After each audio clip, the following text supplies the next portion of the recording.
Goldie and the Three Hares by Margie Palatini. Papa Hare, Mama Hare, and little baby Hare, also known as Bunny, were enjoying a quiet, peaceful, lovely day at home down in their rabbit hole. Thump, bam, kaboom, kaboom, kaboom. That was not quiet or peaceful. Get me out of here, and that didn't sound lovely.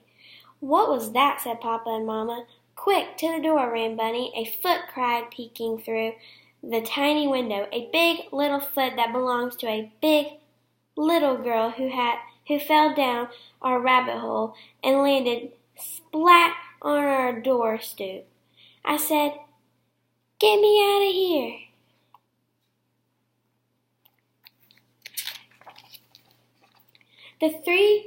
The hares hopped right over to help. "What happened?" asked Papa Hare. "How did you get here?" asked Mama Hare. "Who are you?" asked Bunny. Questions, questions, questions. Can't you see this head of hair? I'm Goldilocks. I was chased through the woods by the 3 bears. I fell down your rabbit hole, and let me tell you, that first step is a Lulu, and now my little foot is big and swollen, and I can't get it out.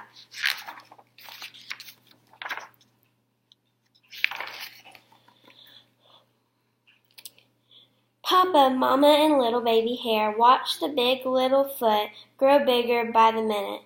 There was just no way now to get you know who up and out of the rabbit hole with that fat foot swelling.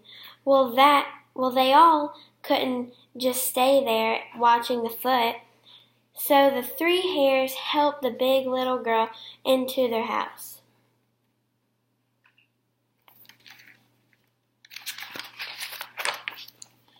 Watch that Tootsie. Don't mess the hair. The 3 hares huffed and puffed and carried her to Papa Hare's chair. Wait, stop. This chair looks too hard. They huffed and puffed and carried her to Mama Hare's chair. Wait, stop. This chair looks too soft. They huffed and puffed and stared at Baby Hare's chair. Don't even go there. I'll take the couch.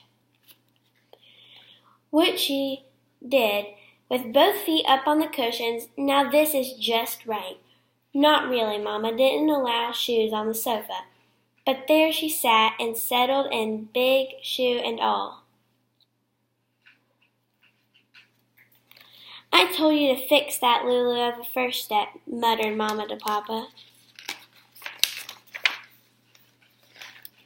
So with the big little girl all comfy and cozy on the sofa, Bunny sat down to read a book. Mama picked up her knitting, and Papa went to see about that Lulu of a first step. Hey, I need a pillow here. Now quick, like a bunny. And remember, not too hard, not too soft, just right. And get one for my foot, too. And with the big little girl even more settled in, with 3 pillows and her shoe up on the sofa, Bunny sat down to read his book. Mama went back to her knitting, and Papa went to fix the Lulu of a first step.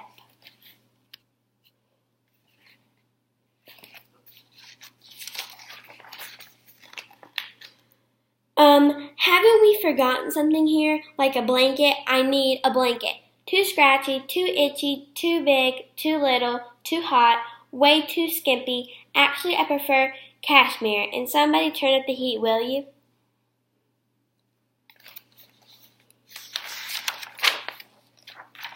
Okay, where's the clicker? Who's got the remote? What, no cable? You baby bunny ears, go stand by the TV so I can get a better picture. Perfect. Don't move and muscle. Oh dear, said Mama, I don't believe Bunny can stay like that for very long.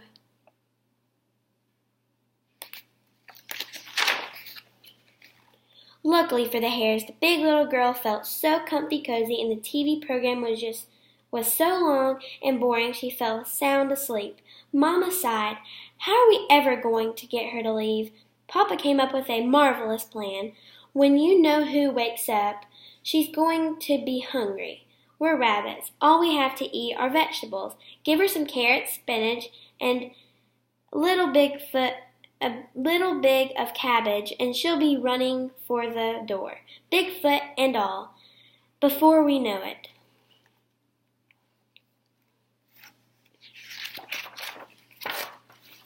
Sure enough, when the big little girl awoke, her tummy was growling. "I'm starving here. Bring on the snacks."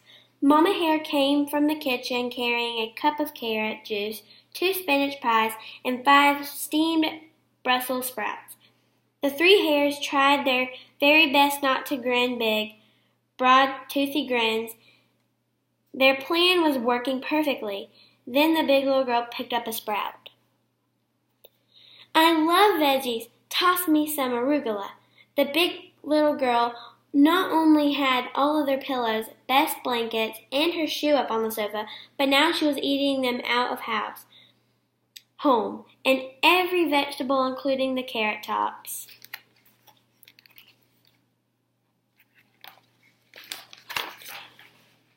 Papa sighed. "Now what?"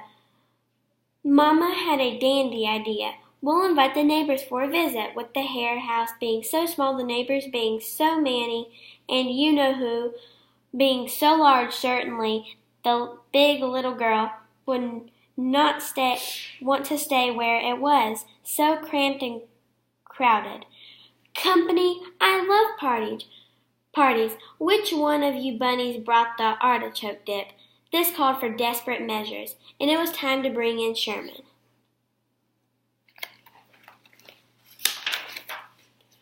No one cleared a room quite like he did, and when Sherman showed up, sure enough, everyone made a swift beeline for the door, except for, well, you-know-who. "This stinks," said little baby Hare. "I don't understand it," said Mama Hare, holding her nose. "How can she still be here?" wondered Papa with his eyes smarting. "Achoo! Achoo! I can't breathe.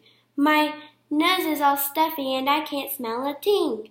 I think I caught a cold from this drafty rabbit hole. I gotta get to bed and stay there till I get all better."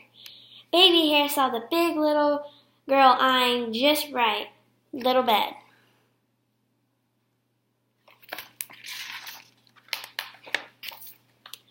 "I've had it," said Bunny, speed dialing. "I'm calling the bears." "The bears?" "Uh-oh, gotta go. Goodbye, so long, see you. Arvidiceri, rabbits."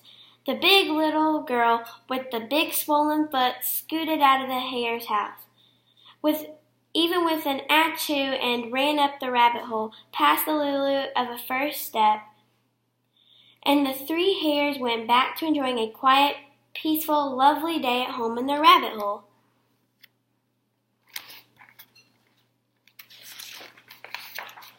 Thump, bump, kaboom, kaboom. Bunny peeked through the tiny window. "Oh no, it's another big little foot that belongs to another big little girl who fell down a rabbit hole and landed splat on our doorstep. Pardon me, I say, has anyone seen a white rabbit lately?"